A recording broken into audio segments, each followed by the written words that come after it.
สบายดีสบายดีตอนบ่ายเด้อทุกคนยินดีตอนรับเข้าสู่ส่องสาวันหลันทุ่งเด้อเนาะเมื่อนี้ก็คือได้เลิกได้ยามพี่น้องเฮาสิปรับหน้าเนาะสิปรับหน้าให้ใหญ่สวรรค์นี่แหละหลายคนก็อยากเห็นว่าตกมาปีนี้หลายๆคนก็บอกปีแรกก็คือเฮาเฮ็ดเลี้ยงปลาเนาะประสบการณ์จ้างดูดปีทำอิฐก็คือเบิด 3,000 บาทพี่น้องเฉพาะเฮ็ดให้นามันก็สิได้ประมาณนี้แหละเนาะ 3,000 และมาปีนี้เขาเรามาจกน้องป่าพี่น้องก็เลยเว้ากันว่าสิแปลงนะเอาออกแล้วตกมาปีนี้แล้วก็สิแปลงให้แปลงนาเนาะรถอันแมคโครมาจกน้องปลาแพงเพิ่นสิเฮ็ดคอกหมูปาดโถมีแต่ผู้สิเฮ็ดธุรกิจละกันเลยพี่น้องคอยก็เลยได้โอกาสแปลงนาแล้วเฮาก็ลุ้นพี่น้องว่าสิเฮ็ดไม่นี่นะราคาเท่าใดเนาะ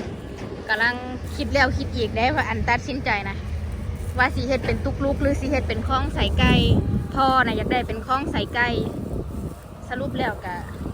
ได้ตามใจอีพ่อเนาะเราอยากได้คล้องขางให้นะทางกลางก็ยังเห็ดไว้เรือไว้เป็นเขาคือเก่าตอนนี้เพิ่นก็เลยแทกสีเห็ดคันมันเฮาเสียดเป็นคันใหญ่เนาะปลูกยังก็ได้รถเล่นได้เลยแบบนี้นะสบายอันนี้คันอ้อเจาะอยู่ย่างก็บ่ได้นี่เดี๋ยวทาเบิ้งบาเทศแล้วพี่น้องว่าสิเป็นจังใดให้รุ่นราคานำของป่านี่เนาะคอยว่าของป่านี่คือสิคุ้มอยู่คอยลงอุตสาห์เอาเผือกมาไว้ในนี่ซึ่งเจ้าว่าเขาสิโบเฮ็ดยังบัดนี้เล่าผัดมาเฮ็ดขอกหมูคุดออกน้ำกับโบอยากทันจ้าง10,000นี่คุ้มได้คอยว่าจ้าง10,000ได้ทั้งน้องเลยก็ได้ทมดินระบาดราคาของเฮานี่นะคือได้เฮ็ดแต่นะได้เฮ็ดแต่คันเนี่ยแล้วก็พวกคนนี้ก็เรื่องพวกของข้าวจ่าแล้วมาเบิ่งแล้วมามือหานี่แต่โจ๊กมันพูดอยู่ด้านนี้มันเรามาเบิ่งคนว่าไปตั้งแล้วเฮ็ดมาแล้วคนสิเป็นเองคนเดียวกันกับติไปเบิ่งไฮนายเฮานี่มาเบิ่งกับคนเดียวมาเบิ่งบัดไปเบิ่งของข่อยคือว่าจังสั้นซะพักส่วนครัวพี่น้องงามบ่ข้าวโพดอีพ่อกำลังงามจ้ากำลังเพียงเข่าเนาะชาติบูดได้ซ้ำนี่ใหญ่ขึ้นมาเลยส่วนกำลังเริ่มมีสีเขียวพี่น้องมีชีวิตชีวาผู้เบิ่งทางนั้นกำลังนอนเบิ่งรถยกจะเป็นเจ้ฟาร์มหมูแล้วบ่นี่เบิ่งได้เผือกข่อยห้ามออกมาน้ำกระบอกอย่างทันทั้งก็มาคุดเบิ่งกี้นี่ของปลาแพงนะจ้าง 10,000 บาทพี่น้องได้ซะแล้วก็ให้ข้าเจ้าทมมานี่ให้พร้อมเพิ่นสิเฮ็ดขอกหมูในนี่พอดีต่อกับแดนเฮาเลย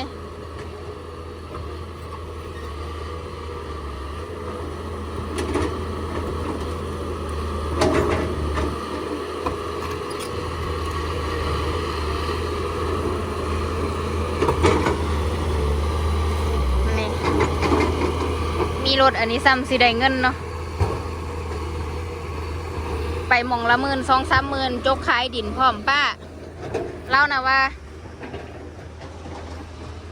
อันพ่อใหญ่อันนั้นนะเราว่าขั้นเจ้ายันคอยลูกก็ให้คอย20,000ก็ได้ว่าซะ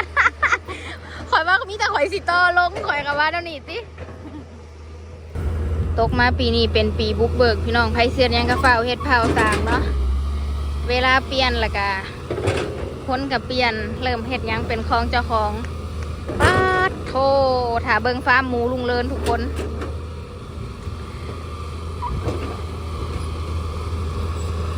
น้องขี่มูเล่าพอดีเป่งลงนาเลยตกมาปีนี้มีแต่ผู้เฮ็ดผู้สร้างได้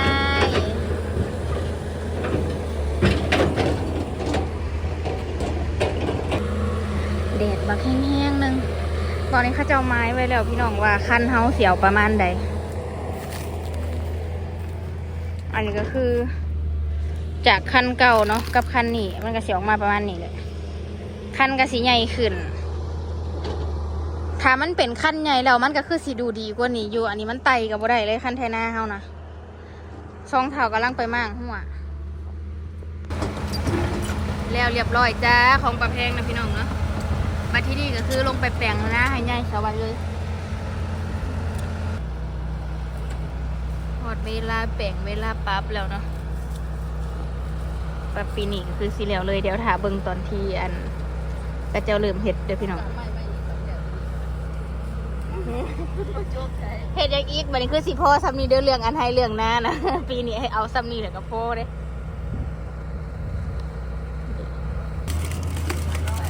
เอาต้นกุ้งลงจ้าพอใหญ่สร้างให้เอาออกเพราะว่ามันก็สิตายอยู่พี่น้องมันบ่ได้เติบใหญ่ดอก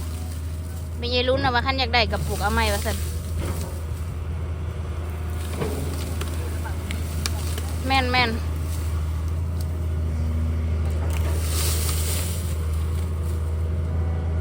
ให้หน้าก็ให้หน้าดินแก่นๆให้เนาะ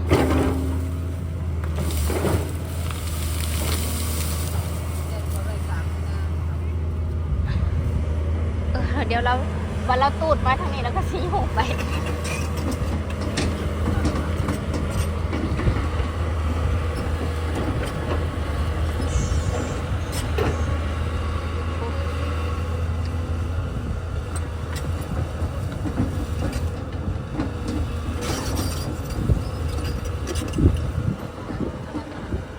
แซ่บเลยนะคอยซีเบิ่งมังนึงวันต่อคอยย่างกายไปนะอ่ะเบิ่งพี่น้องว่าสิเฮ็ดจังใดสิเป็นแบบใดนะ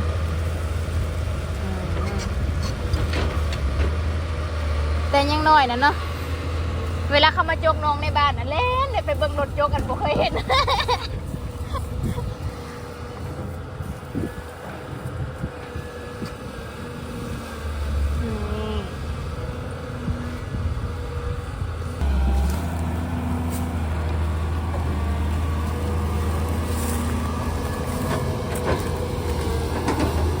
คันจ้ะ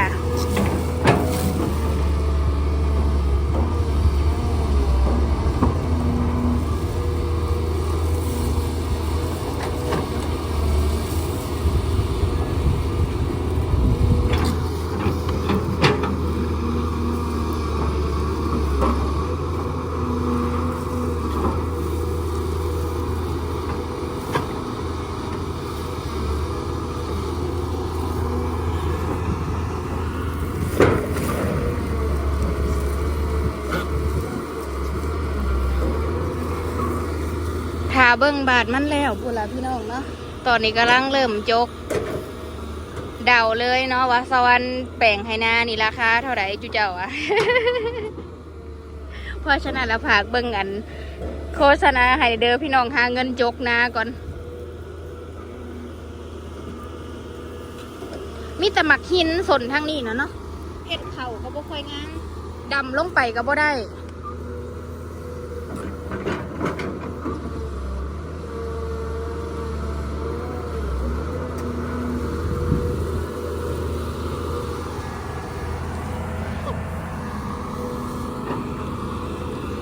คั้นกับย่างกับบ่ได้ปลูกต้นไม้กับบ่ได้ถ้าเบิ่งปรับใหม่สิใส่ไลท์กว่าเก่าบ่หรือว่าเป็นจังใดส่วนของประแพงนี่ก็คือแล้วเรียบร้อยเนาะทุกคนป๊าดโถอันนี้คือราคา 10,000 บาทพี่น้องคอยว่าคุ้มได้นี่ราคา 10,000 บาทนี่คุ้มได้บักสูงได้น้องบักเลิกพี่น้องนะพี่น้องแนมลงไปสวัสดิ์เราจนอิ่งหูอิ่งตาโอ้หมอสิงไฟนะหันตายบ่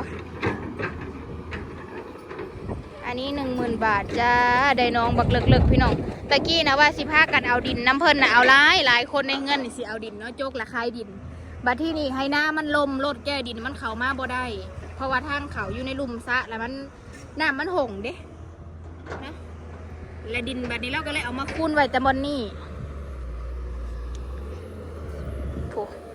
พอเฮาทมแล้วก็สวัสดิ์เสวยเนาะมันบ่ได้อยากเป็นตาเห็ดขอกหมูซ้ำพอดีเป็นตามาเห็ดเฮือนใส่ซ่าในนี่นะคอยว่าปุ๊กเฮือนใส่เย็นวงเห็ดขอกหมูอันเฮือนน้ำแล้วสิบ่เป็นตาอยู่บัดในตายแล้วเม้นขี้หมู โอ้โธ่โครงการใหม่ของแต่ละคนปีนี้พี่น้องโบดโธ่แตกต่างกันไปลีสวนเฮาเขียวทุ่มเลยเป็นจังได้เพราะ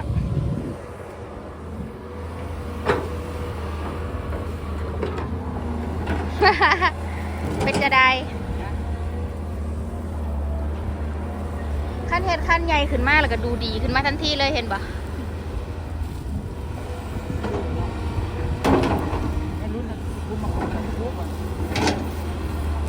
ปลูกกระซ้ำสิปลูกซ้ำสิขายบ่งามบ่แม่นบ่งามมันก็เลือกบ่ได้นี่แหละเฮ้ยขนาดว่าเอาแต่หนาดินได้นี่ไปพี่น้องไปเบิ่งมันเป็นดินดาขาวหมักหินแล้วของในนี่มีแต่หมักหินของในนี่นะมีแต่หมักหิน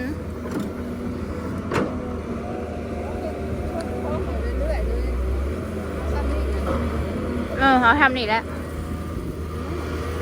อันนี้เราเห็ดกันเจือนไว้อันนี้นะบอนกันเจือนมันหน้ากะสิเลือทอผ้ามือนี่แหละบัดนี้ทางในมันกระดำถ้าว่าให้มันใหญ่เอามันได้กินอะไรเขามันก็ใหญ่ดิก็ยังลายอยู่ดอก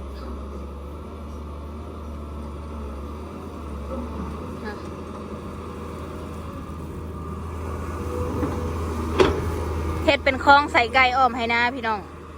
ความคิดของคุณพ่อเพราะว่าสวรรค์ถามราคาระหว่างที่เฮ็ดคันใหญ่และเฮ็ดเป็นอันนั้นอันนี้เราก็ฟังยากก็ราคาเดียวกันถ้าเฮ็ดเป็นคลองนี่เขาว่าก็สิงามและพ่อก็มากแน่ก็เอาแบบพ่อมากคากะลีเนาะบัดนี้คันใหญ่ขึ้นมายืนเฮ็ดจนเทินอยู่เบิ่งในหมักแปะพี่น้องจากตะกี้ยื้อใส่อันนี้ก็บริการเดี๋ยวจะเก็บขายได้คือเกาซื้อซอยแน่นี่10 บาท10 บาทต้นกล้วยต้นอ้อยดินนะเป็นดินบางหินโอ้ยเนาะมันก็ยังมาเปิดเอาได้อยู่ป่ะก็ยังมาคุดไปคุดทั้งขางเจ้าหน่อยดิเอาเสียมซับไปกันนั่นเลย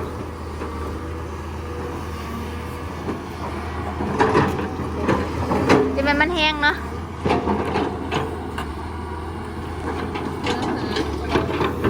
มะเขือก็ย่างดอกมะเขือขึ้นนี่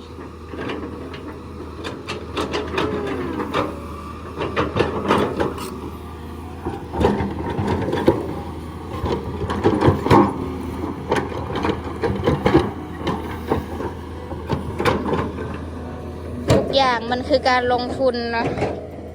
เราต้องบุกเบิกเราอยากเห็ดอย่างเห็ดมันโหลดจ้ะ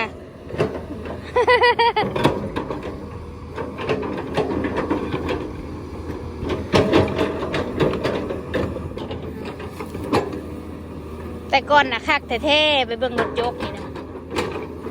ย่านหักจากเบิ่ง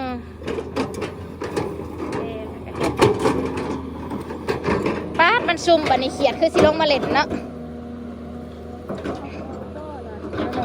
ป้ามาเอาด้วยนะ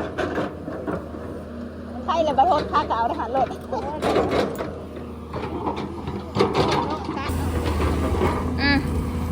ผัดบัดยูพืชใช่เลย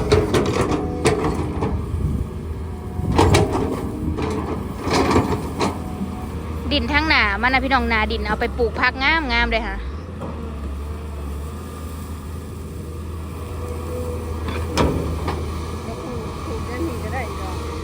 โครงการคอยไล่ย่างอยู่จ้าเนาะบาที่นี้ซ่อนเสียวมันต้นมาปลูกใส่ปลูกให้มันหอบนี่ตกมาแรงกับซ้ำสิขายหลายคนบอกว่าให้เอาไปปลูกเอาไปซ้ำต่อแนวโอเคพี่น้องตอนนี้ได้บอนปลูกแล้ว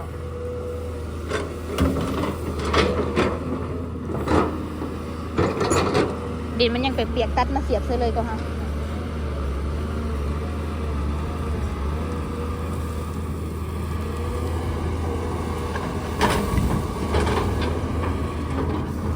แหนมไปเท่านี้บัดนี้เอาต้นไม้ออกแล้วแปลนจังปางอยู่เบิ่งเนี่ย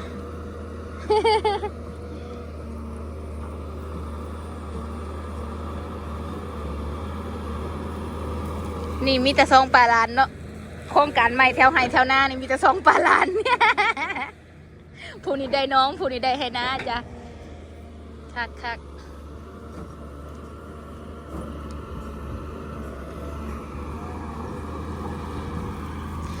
ไป เป็นคนที่บ่มีหนองพี่น้องบ่มีสระนะและสวรรค์น่ะอยากได้สระเพราะว่าเฮาอยากปล่อยปลาปล่อยกุ้งกันเนาะคันมีของเฮาแล้วมันก็อุ่นใจได้มันเฮ็ดหยังกับมันก็คักแล้วนะในจิตในใจเฮานี่นะดีใจเด้ได้เสียเงินละมื้อนี้ ป้าแพงบอกซ้อนว่าเขาเจ้าจะมาตั้งแต่สิ้นเดือนที่แล้วเนาะสิ้นเดือนวังกี้นะจนเดือนนี้ก็สิสิ้นเงินน่ะใส่เบิดแล้วค่าจกน้อง ใส่เงินเบิดผัดว่ารถมากำลังใส่ว่าซั่น